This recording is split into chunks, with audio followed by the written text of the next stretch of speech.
Kita berikan tepuk tangan bagi Allah kita. Puji Tuhan. Yuk langsung kita buka Alkitab kita. Kita akan lihat 2 Samuel 5 ayat yang ke-20. 2 Samuel 5 ayat yang ke-20. Bisa langsung dibuka buku catatannya. Saya berikan judul tema khotbah untuk bulan ini. Judulnya yaitu adalah The Kingdom Army. Saya berikan judul sesuatu yang sangat krusial. Yaitu adalah pasukan kerajaan Allah. Saudaraku, saya mendapatkan persis ketika KKR Pak Niko tanggal 27 hari Rabu yang lalu di Depok. Saya punya waktu hari Selasa sedikit. Saya buka hati saya kejar Tuhan. Dan saya dapatkan justru yaitu khotbah mengenai pasukan kerajaan Allah. Bagaimana agar kita bisa memenangkan setiap pertandingan dalam kehidupan. 2 Samuel 5 ayat yang ke-20. Tolong diperlihatkan di screen. Demikian firman Tuhan. Lalu datanglah Daud di Baal Perasim dan memukul mereka kalah di sana. Berkatalah ia, Tuhan telah menerobos musuhku di depanku seperti air menerobos. Sebab itu orang menamakan tempat itu Baal Perasim. Saudara boleh catat statement saya. Arti daripada Baal Perasim artinya adalah the master of breakthrough. Arti daripada Baal itu adalah Tuan, master. Arti daripada Perasim adalah breakthrough. Saudaraku, Baal Perasim sebuah tempat yang fenomenal. Karena Baal Perasim adalah tempat di mana Tuhan menerobos. Dan Tuhan kita adalah Tuhan yang menerobos. Katakan amin. Apa yang diterobos? Yang paling penting menurut saya dalam kehidupan kita, catat dengan cepat. Yaitu adalah limitasi dalam kehidupan kita. Itu yang paling penting. Saudaraku, tanggal 27 kemarin oleh karena kepercayaan dari Pak Niko, oleh karena kepercayaan daripada Pak Yongki, saya diminta menjadi ketua panitia KKR Pak Niko tanggal 27 kemarin. Menurut saya, saudaraku, itu adalah salah satu tonggak penting dalam pelayanan Pak Niko. Kenapa, saudaraku? Kali pertama, itu yang namanya KKR Pak Niko disiarkan seluruh dunia. Jadi bukan saja disiarkan di ANTV, tapi disiarkan di seluruh dunia langsung. Nah, saudaraku, itu jadi beban buat saya. Bebannya apa? Saudaraku, pendanaan jadi beban. Itu yang namanya persiapan segala sesuatu jadi beban. Saya mempersiapkan segala sesuatu dengan baik sebagai ketua panitia. Mempersiapkan diri secara baik.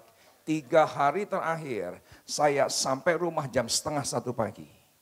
Saudaraku, saya cek itu yang namanya lapangan, detail sekali. WC-nya di mana, spanduknya di mana, tendanya di mana, saya periksa detail semua. Saudaraku, itu 5-6 jam. Saya cek sendiri segala sesuatunya detail. Kenapa, saudaraku? Karena ini KKR yang cukup besar, menghabiskan dana 500 juta rupiah hanya untuk acara 3 jam. Tapi saya begitu yakin dampaknya bakal hebat. Kenapa, saudaraku? Karena disiarkan seluruh dunia. Dunia akan tahu Rayon 9 itu kayak apa. Dunia akan tahu Depok itu kayak apa. Dunia akan tahu siapa kita. Saudaraku, itu diperlihatkan. Acara 3 jam, menurut saya itu tergantung hidup matinya gereja ini. Ditentukan 3 jam itu. 3 malam berturut-turut saya banyak berdoa. Saya banyak bergumul dengan Roh Kudus setiap hari. Mungkin saya tidak seperti saudara yang doa 6 jam, doa 4 jam. Tapi saya dimanapun dan kapanpun saya bisa berkomunikasi dengan Roh Kudus. Karena saya tahu persis, Roh Kudus bukan di rumah doa, Roh Kudus bukan di ruang doa, Roh Kudus ada dalam hati kita. Saya bisa berkomunikasi kapan saja. Dan saudaraku, apa yang terjadi dengan dana yang ada, dengan equipment yang begitu canggih luar biasa, bayangkan saudaraku, itu yang namanya lighting, itu kita harus sewa 100 juta rupiah. Agar apa? Agar ketika di shoot suasananya siang. Padahal itu jam 7 malam.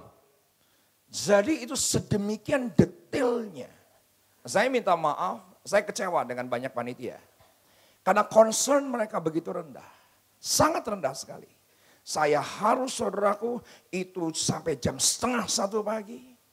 3 malam berturut-turut. Tetapi apa yang terjadi? Ketika hari hanya semua belum datang, saya sudah datang.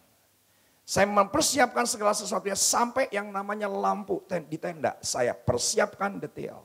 Saya persiapkan detail sampai saudaraku tisu di ruangan toilet. Yang orang lain tidak perhatikan, saya harus perhatikan. Tetapi apa yang terjadi saudaraku ketika jam 4:30 sore. Saudaraku aku bilang gini sama Tuhan. Di ruangan tenda orang sakit. Kebaktian dimulai jam 5. Pak Niko naik jam 6:30. Saudaraku dari jam 4 sore. Itu orang sakit sudah memenuhi tenda orang sakit. Saudaraku apa yang terjadi? Aku duduk. Aku tuh bilang gini. Tuhan, aku nyerah. Semua dapat kulakukan, semua sudah aku lakukan, tetapi aku nyerah. Kenapa aku nyerah? Saudaraku, di sebelah ada orang lumpuh. Di sebelah saudaraku ada orang nangis. Di sebelah saudaraku ada orang yang digotong untuk masuk sampai tenda. Di depan lapangan saudaraku, itu ada beberapa ibu dan beberapa bapak sudah ngegeletak di lapangan. Dengan masing-masing tempat tidurnya. Saudaraku lapangan masih kosong. Saudaraku itu yang namanya asyar masih makan. Kolektan masih makan, santai sekali. Saya saudaraku di pundak yang begitu berat. Saya rasanya sudah lakukan semuanya. Aku tuh bilang gini, Tuhan aku nyerah. Aku enggak tahu ini 7.000 orang apakah akan mengisi ini lapangan. Saya tidak tahu. Saya juga tidak tahu apakah itu ibu yang ada di depan saya akan disembuhkan Tuhan atau tidak. Saya tidak tahu. Saya sama sekali tidak tahu, tidak bisa lagi direkayasa, tidak lagi bisa seperti saya mempersiapkan tisu, seperti saya mempersiapkan tenda, seperti saya mempersiapkan equipment. Saudaraku setuju dengan saya? Itu yang namanya kemanusiawian saya begitu terbatas. Bagian saya sudah lakukan, saya tinggal diam. Saudaraku tiba-tiba ada pewahyuan Tuhan turun. Saudaraku tahu pewahyuannya sederhana. Tolong lihat saya. Siapa yang setuju dengan saya? Air yang ada di gelas ini terbatas. Setuju? Sebanyak apa? Ya sebanyak ini. Tetapi kalau air ini disatukan. Katakan bersama dengan saya disatukan. Belum semua. Katakan bersama dengan saya disatukan. Disatukan dengan air laut yang tidak terbatas. Siapa yang setuju dengan saya? Yang terbatas menjadi tidak terbatas. Nangkep pewahyuannya. Air ini terbatas. Tapi ketika disatukan dengan air laut yang tidak terbatas, yang terbatas menjadi tidak terbatas. Air ini terhingga, bisa diukur, bisa dihitung. Tapi kalau air ini disatukan, katakan bersama dengan saya disatukan. Katakan bersama dengan saya disatukan. Ketika disatukan dengan air laut yang tidak terbatas, yang tidak terhingga. Saudaraku, yang terbatas menjadi tidak terbatas, yang terhingga menjadi tidak terhingga. Tepuk tangan bagi pewahyuan Roh Kudus. Tepuk tangan bagi Allah kita. Aku saudaraku di ruangan tenda, orang sakit, orang saudaraku di sebelah berteriak kesakitan. Ada orang, Pak saya udah gak kuat lagi duduk. Ini ibadah mulai jam berapa? Ini baru jam 4:30. Aku bilang, aku gak punya ide sedikit pun. Saya bisa berdoa, tapi saya tidak punya ide sedikit pun. Tetapi saya satukan diri saya yang terbatas dengan Allah yang tidak terbatas. Saya satukan hidup saya yang terhingga dengan Allah yang tidak terhingga. Apa yang terjadi saudaraku? Itu luar biasa. Jam 7 malam, saya datang ke tenda orang sembuh. Jadi ada tenda orang sakit, ada tenda orang sembuh. Kebaktian 6:30, tenda orang sembuh sudah setengahnya diisi. Jadi bahkan saudaraku sebelum kebaktian dimulai, yang sembuh udah banyak. Apa yang terjadi? Di antara tenda orang sembuh, ada konselor bilang gini, Pak, tolong doakan dia buta. Sekarang dia melihat. Apa yang terjadi? Saya dengan isengnya bilang ini, Bu, betul ibu lihat? Aku langsung bilang ini berapa? Ini berapa? Ini berapa? Berarti belum lihat. Lah iya saudaraku, satu nggak tahu, dua nggak tahu, tiga nggak tahu. Saudaraku apa yang terjadi? Aku bilang sama konselornya, dia tidak bisa di tenda orang sembuh. Harus dikeluarkan dari tenda orang sembuh. Untuk orang yang sembuh akan masuk. Saudaraku apa yang terjadi? Ketika Pak Niko itu di atas meminta orang yang disembuhkan itu naik ke atas. Apa yang terjadi? Orang yang jam 7 malam belum sembuh. Naik ke atas mimbar sama Pak Fetri diginin. Berapa? 1. Berapa? 5. Berapa? 3. Berapa? 10. Saudaraku, hitungan menit sembuh. Saya lihat yang terbatas ketika disatukan dengan yang tidak terbatas. Menjadi tidak terbatas. Tepuk tangan bagi Allah kita. Bukan karena kekuatan doa kita, bukan karena kekuatan keintiman kita, tapi menyatukan diri kita dengan Dia yang tidak terbatas. Daud ketika itu yang terbatas menyatukan dirinya dengan Dia sang penerobos. Maka apa yang terjadi? Setiap musuh yang Daud temui selalu dia menangkan. Ini tafsiran saya, Kang.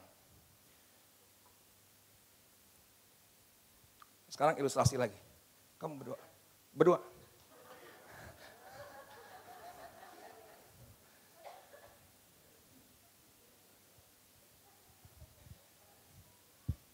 Jalan ke arah sana. Kecepatan. Gue jelasin dulu. Ketika tabut di rumah Obed Edom selama 3 bulan. Apa yang terjadi? Selama 3 bulan, Obed Edom diberkati Tuhan. Setuju? Tetapi saudaraku, dari sejak di rumah Obed Edom, tetap dia itu harus on the way. Kenapa? Karena rumah Obed Edom cuma transit.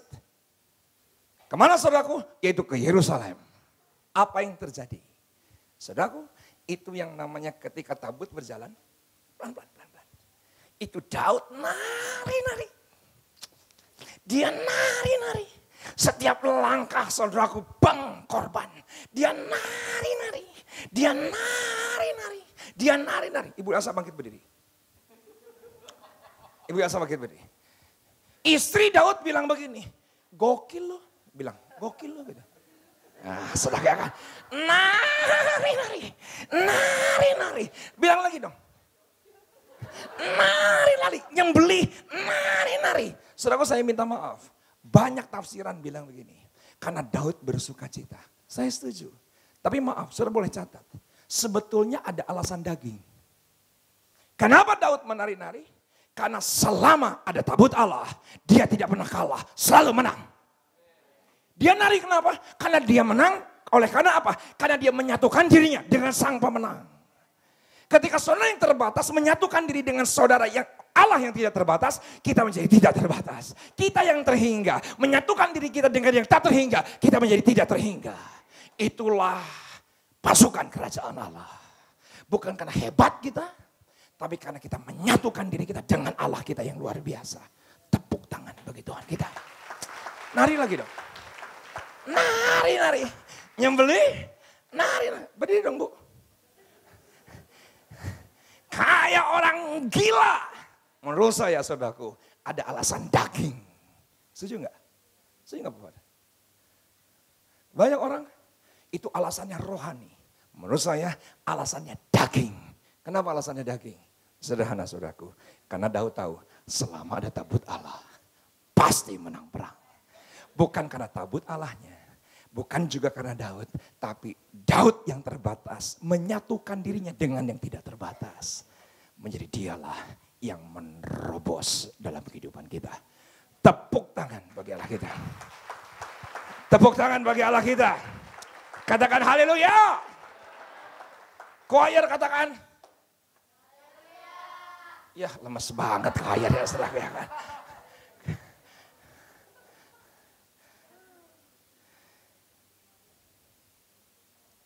Katakan yes. Saya ngelihat ada seorang ibu dengan tempat tidurnya dari rumah dibawa ke lapangan.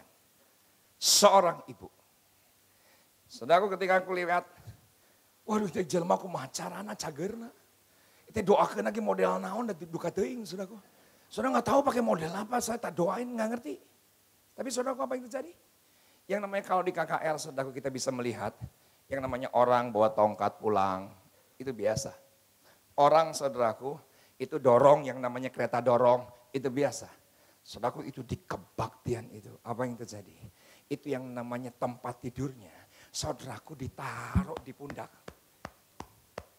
Jadi pulang, bawa tempat tidur. Tepuk tangan bagi Tuhan. Pulang jalan, bawa tempat tidur di pundak. Itu luar biasa. Tepuk tangan bagi Allah kita. Tepuk tangan bagi Allah kita. Katakan haleluya. Kita yang terbatas bersatu dengan yang tidak terbatas. Menjadi tidak terbatas. Kita yang terhingga menyatukan diri kita dengan yang terhingga. Menyatukan diri kita dengan yang tidak terhingga. Menjadi tidak terhingga.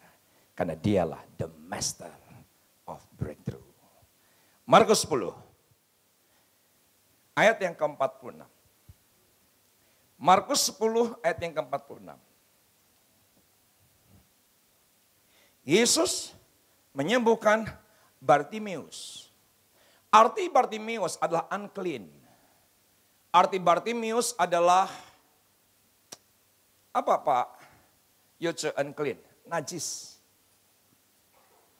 Itu adalah arti daripada Bartimeus. Unclean. Lalu tibalah Yesus dan murid-muridnya di Yeriko. Dan ketika Yesus keluar dari Yeriko, bersama-sama dengan murid-muridnya dan orang banyak yang berbondong-bondong, ada seorang pengemis yang buta bernama Bartimeus. Arti Bartimeus adalah unclean, arti Bartimeus adalah najis. Anak Timeus. Saudaraku, Timeus artinya adalah curang. Bapaknya curang, anaknya najis, komplit saudaraku ya kan. Enggak tahu apa lagi. Duduk di pinggir jalan, ayat 47, ketika didengarnya bahwa itu adalah Yesus orang Nazaret, mulailah ia berseru, Yesus anak Daud, kasihanilah aku. Banyak orang menegurnya supaya ia diam. Namun semakin keras ia berseru, anak Daud, kasihanilah aku. Mental, catat dengan cepat. Daripada pasukan kerajaan Allah adalah yang pertama, menyatukan dirinya dengan Allah yang tak terhingga. Prinsip yang kedua, pasukan kerajaan Allah, saudaraku catat dengan cepat, yaitu adalah unstoppable army. Adalah orang yang tidak bisa dihentikan. Katakan amin. Kok enggak amin? Pasukan kerajaan Allah punya yang namanya ciri yang kedua. Unstoppable army. Yaitu adalah orang-orang yang gak bisa di stop. Murid-muridnya berkata diam. Apa yang terjadi? Apakah Bartimeus diam? Gak bisa di stop Pak. Dia tetap teriak semakin keras dan semakin keras. Unstoppable army. Saya suka saudaraku. Saya nggak terlalu sering nonton Indonesian Idol. Tapi tadi malam saudaraku, nggak tahu kenapa ya mungkin karena malam terakhir. Untung saya nggak nonton sampai akhir. Semua dibohongin. Ternyata hasilnya minggu depan. Begitu saudara kan. Puji Tuhan, roh saya lebih cerdas dibandingkan dengan RCTI. Dan apa yang terjadi saudaraku? Saya pikir tadi malam nih ketahuan nih siapa yang menang, Sean atau Regina. Saudaraku tadi saya tanya, Regina menang? Sean menang? Enggak Pak, minggu depan puji Tuhan gua molor. Daripada gua nungguin, nanti saudaraku itu yang namanya hostnya berkata, sampai ketemu minggu depan. Waduh saudaraku, kecelek bule. Nah, apa yang terjadi? Saya kagum sama Regina. Indonesian Idol pertama, ikut audisi, gagal. Indonesian Idol kedua, ikut audisi, gagal. Indonesian Idol ketiga, ikut audisi, gagal. Indonesian Idol keempat, ikut audisi, gagal. Indonesian Idol kelima, keenam, ikut audisi, gagal. Dia tidak berhenti, unstoppable, tidak bisa dihentikan. Dia ikuti audisi yang ketujuh. Apa yang terjadi? Sampai grand final. Itu adalah pasukan kerajaan Allah. Saya minta maaf, ada banyak orang Kristen, saudaraku. Mau ibadah hujan sedikit aja, puji Tuhan hujan. Mau ibadah jam 6 pagi, saudaraku, angkot nggak datang. Puji Tuhan, angkot nggak datang. Jangan pernah keadaan membuat Anda berhenti, katakan amin. Jangan pernah membuat, saudaraku, keadaan itu menghentikan kita. Saudaraku, pasukan kerajaan Allah ada unstoppable army. Adalah orang-orang yang tidak bisa ditahan. Saudara catat statement saya. Orang yang unstoppable itu pasti dilawat dan bukan dilewat. Kok nggak ada yang amin? Karena banyak orang Kristen, ibadah ya ibadah. Tapi bukan dilawat, tapi dilewat. Bedanya cuma sedikit antara lawat dengan lewat. Setuju dengan saya? Tapi artinya begitu banyak. Saya berdoa agar tidak seorang pun di tempat ini yang dilewat, tapi semua dilawat. Amin, saudaraku. Ada perempuan Kanaan datang kepada Yesus, anakku perempuan kerasukan setan. Murid-muridnya berkata, diam.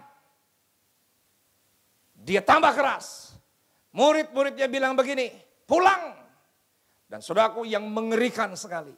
Sampai Yesus ketiga kali yang ngomong, anak manusia bukan diutus, bukan bangsa untuk bangsa yang lain. Aku diutus untuk bangsa Israel, bukan Anda yang adalah orang Kanaan. Saudaraku, itu perempuan masih terus teriak. Dan Yesus bilang begini, kasar sekali. Itu yang namanya roti yang diberikan oleh anak tidak bisa. Itu diberikan kepada seekor anjing. Apa yang terjadi? Itu perempuan ngerangkak sampai kayak anjing. Dia bilang gini, remah-remahnya saja yang jatuh. No problem. Ini unstoppable. Setuju dengan saya? Tidak bisa dihentikan oleh apapun. Tidak bisa dihentikan oleh usiran manusia. Apa kata orang? Terus maju. Ini yang Tuhan sedang cari di hari terakhir. Saya minta maaf. Begitu banyak orang Kristen. Mentalnya kayak tempe. Satu kali ditolak, udah kayaknya ini bukan panggilan saya. Gitu kan. Ketika saudaraku keadaan hujan sedikit. Aduh puji Tuhan. Ini kayaknya Tuhan ingin saya ada di rumah saja. Begitu saudara kan. Saudaraku dikasih dalam Kristus Yesus begitu banyak alasan. Akhirnya apa? Orang gagal dilawat. Hanya dilewat oleh Tuhan. Siapa yang setuju dengan saya? Orang yang lumpuh. Ketika Yesus ada di sebuah ruangan. Saudaraku itu yang namanya atap dibolong. Itu unstoppable. Setuju dengan saya.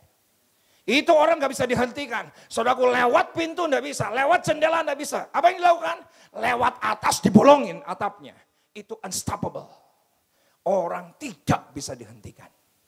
Sebentar akan diperlihatkan VCD. Bagus sekali VCD-nya. Tolong dimatiin lampunya. Saya suka sekali. Ada seorang pelari saudaraku. Pelari Nigeria kalau tidak salah. Namanya Stephen Akwari. Saya pilih ini bukan karena mantu saya namanya Stephen. Tapi kebetulan saudaraku beneran. Percaya saya. Karena ini pelari dari Nigeria namanya Stephen Akwari. Saudaraku dia menjadi pelari terakhir di pelari maraton Olimpiade Meksiko tahun 66. Apa yang terjadi saudaraku? Ternyata ketika dia lari 42,5 kilometer, saudaraku itu kakinya patah. Kakinya hancur. Itu dengan dibalut yang namanya balutan, saudaraku dia tetap lari. Dan apa yang terjadi? Ketika dia masuk stadion, itu stadionnya kosong. Kenapa stadionnya kosong? Orang udah pulang. Juaranya udah ketahuan, juara 1, juara 2, juara ketiga. Apa yang terjadi? Dia tetap jalan sampai akhir. Kita lihat, bisa dimatiin lampunya? Semua kita diutus Tuhan di muka bumi untuk menyelesaikan setiap pertandingan. Tepuk tangan bagi Allah kita. Tepuk tangan bagi Allah kita. Katakan amin. Berikan tepuk tangan yang lebih baik bagi Yesus kita. Saya berdoa agar semua jemaat di Sawangan menjadi jemaat yang unstoppable. Yang gak bisa ditahan. Apapun yang terjadi kita punya determinasi. Kita punya ketetapan hati, punya keteguhan hati. Terus maju, terus melangkah. Sampai seluruh rencana Allah sempurna dalam kehidupan kita. Kita lihat saudaraku, yaitu adalah ayat yang selanjutnya. 49. Lalu Yesus berhenti dan berkata, panggillah dia. Mereka memanggil orang buta itu dan berkata kepadanya, kuatkan hatimu, berdirilah. Ia memanggil engkau. Lalu ia menanggalkan jubahnya.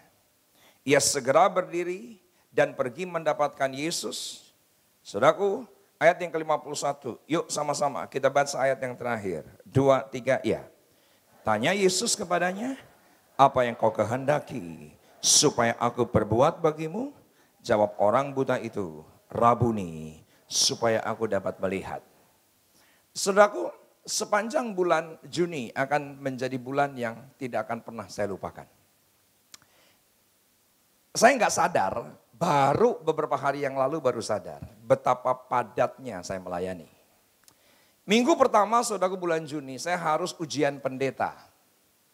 Jadi Pak Yongki berkata, Riza kamu sudah layak dari PDM, jangan PDM terus, pendeta muda. Jadi kamu harus naik jadi pendeta penuh. Saudaraku, apa yang terjadi ternyata harus ujian. Saudaraku, ketika ujian pendeta, itu yang namanya otak saya berasap. Kok enggak ada yang amin?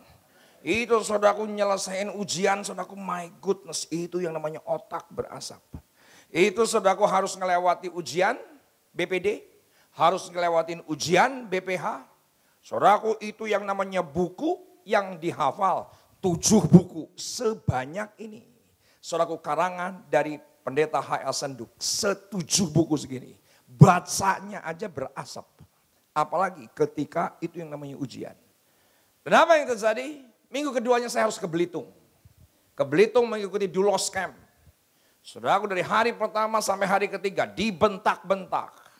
Terus dibentak-bentak. Saudaraku, itu yang namanya berasap, itu yang namanya otak. Mulai saudaraku itu terbakar. Dan apa yang terjadi? Puji Tuhan, ada penghiburan sedikit pelayanan di Palembang bersama dengan istri 3 malam.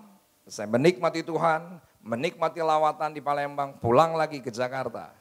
Saya harus rapat dengan sebuah perusahaan yang ingin memberkati gereja kita senilai kira-kira 500 juta rupiah untuk mempersiapkan semua audio, mempersiapkan semua kamera, mempersiapkan semua sound system agar apa? Setiap kali ibadah di tempat ini disiarkan seluruh dunia. Tepuk tangan bagi Allah kita. Tempat ibadah ini terbatas, tapi ketika kita menyatukan diri kita dengan Allah yang tidak terbatas, menjadi tidak terbatas. Katakan amin. Tidak akan bisa dibatasi. Boleh saja orang di luar sana membatasi. Boleh saja orang di sana ngatain kita apa. Maju terus, katakan amin. Unstoppable people yang tidak bisa ditahan oleh apapun. Dan apa yang terjadi? Saya harus mempersiapkan diri sedemikian rupa. Rapat-rapat KKR, saudaraku, sedemikian alotnya. Saudaraku, bayangkan, dana yang dibutuhkan 500 juta. Kita ngumpulin uang setiap kolekte minggu keempat. Terkumpul berapa? 250 juta. Saudaraku, sebagai ketua panitia. Saudaraku, kalau yang pertama itu berasap, yang kedua itu terbakar. Yang ketiga, gosong itu otak saudara. Itu mikirin saudaraku. Saya minta maaf, saya kalau ngobrol sama Elsa saudaraku ceritain masalah di gereja, masalah di keluarga. Aku tuh bilang gini, stop, jangan cerita masalah. Ini udah gosong. Bulan kemarin saya nggak bisa diajak ngobrol di rumah. Tidak bisa diajak ngobrol. Kenapa saudaraku, apalagi orang konseling, saya bilang ada orang mau konseling. Tidak mau. Karena pasti yang diceritain persoalan, betul enggak? Oh iya saudaraku, ini yang udah gosong saudaraku harus jadi penampungan sampah. Waduh saudaraku. Aku bilang sama Elsa, aku bilang sama anak-anak, udah gak usah cerita. Ceritanya besok aja. Nanti kalau udah mendingin kepalaku. Saudaraku, apa yang terjadi? Ngumpulin uang 250 juta, dihitung-hitung harus 500 juta. Saudaraku, ketika kita yang terbatas, menyatukan diri kita menjadi Allah dengan Allah yang tidak terbatas. Itu uang jadi tidak terbatas. Tiba-tiba terbuka, cukup 500 juta. Ajaib Tuhan kita.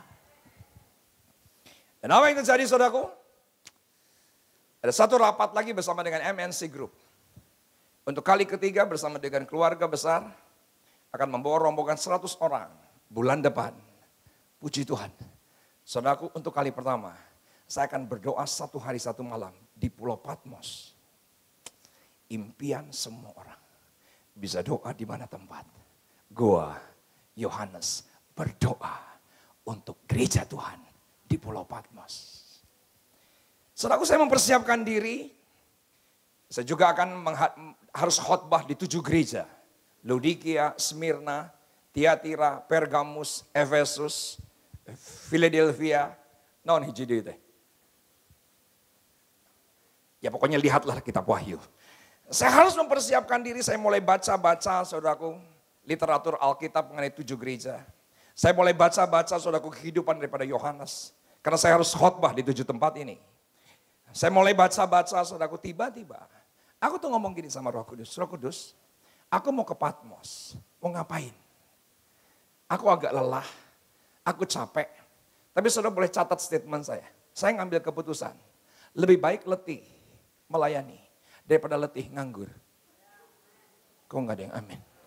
Karena banyak orang saudaraku letih karena nganggur. Enggak ngapa-ngapain buat kerajaan Allah, cuman untuk dirinya, buat untuk kayak dirinya. Letih yang luar biasa. Lebih baik letih melayani daripada letih untuk dunia. Katakan amin. Lebih baik letih melayani daripada letih nganggur. Saudaraku dikasih dalam Yesus, saya bilang, Tuhan sorry letih, aku butuh discharge.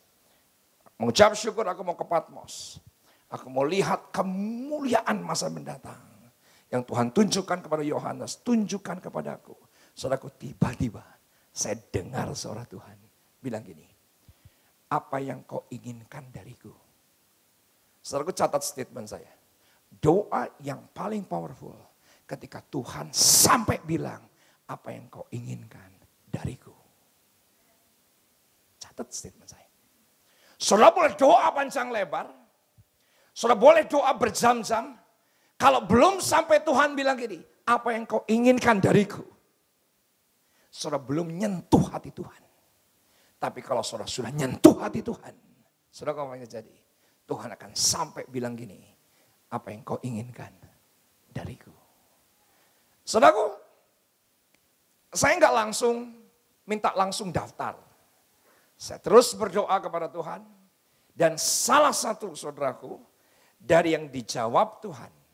Saudaraku, Tuhan ngomong gini, Riza, bilang kepada semua jemaat Sawangan. Tolong lihat kertas ini. Tolong lihat kertas ini. Saudaraku, itu bukan buat kamu, kata Tuhan. Tapi setiap doa daripada jemaat Sawangan, aku akan jawab di Patmos. Gimana caranya? Tuhan kasih tahu lo caranya. Saudaraku, ambil kertas itu yang namanya jemaat. Tulis doanya di lembar, hanya 1 lembar. Udah gitu dilipat, udah gitu diklip. Saudaraku, saudara klip, masukkan ke kotak perpuluhan. Sepanjang bulan Juli ini, saudara bisa doa sama Tuhan. Tuhan, aku meminta sesuatu. Karena Tuhan ngomong kepada semua kita, apa yang engkau inginkan dariku. Setuju? Ayatnya bilang apa? Saya kaget ketika Pak Niko, saudaraku di KKR bilang gini, ketika itu Bartimius buta. Dan ketika Yesus lewat, Yesus berkata kepada Bartimius, apa yang ingin kau lakukan bagimu? Saudaraku, itu puncak daripada doa keintiman. Ketika kita menjadi unstoppable people, dia akan bilang apa? Apa yang kau inginkan dariku? Saudaraku, semua saudara boleh tulis doa, harapan, cita-cita, iman saudara di kertas. Udah gitu saudara klip, celak, masukin ke saya akan bawa ke Patmos. Mau 2 koper pun tak bawa ke Patmos. Tak bawa kepada Tuhan, aku bilang gini, Tuhan ini yang diinginkan oleh jemaat Sawangan darimu. Saya begitu yakin, cepat atau lambat Tuhan yang akan jawab. Tepuk tangan bagi Allah kita. Tepuk tangan bagi Allah kita. Ketika Tuhan ngomong begitu, saya nggak minta buat diri saya minta untuk saudara. Saya nggak minta apa yang saya mau. Saya cuma minta gini, saya minta setiap doa daripada anak-anakmu di Sawangan dijawab Tuhan. Tapi saya toh nggak tahu doa saudara seperti apa. Secara profetik lakukan. Mulai nanti malam Mulai besok tulis doa saudara, harapan saudara. Jangan bikin cerita pendek. Amin saudaraku. Nanti satu orang satu buku. Saya harus bawa satu kontainer ke Patmos. Tidak mungkin saudaraku ya kan. Jadi satu orang selembar bawa ke Tuhan. Dan kita akan lihat setiap doa pasti dijawab Tuhan. Tepuk tangan bagi Tuhan kita. Sama-sama kita bangkit berdiri.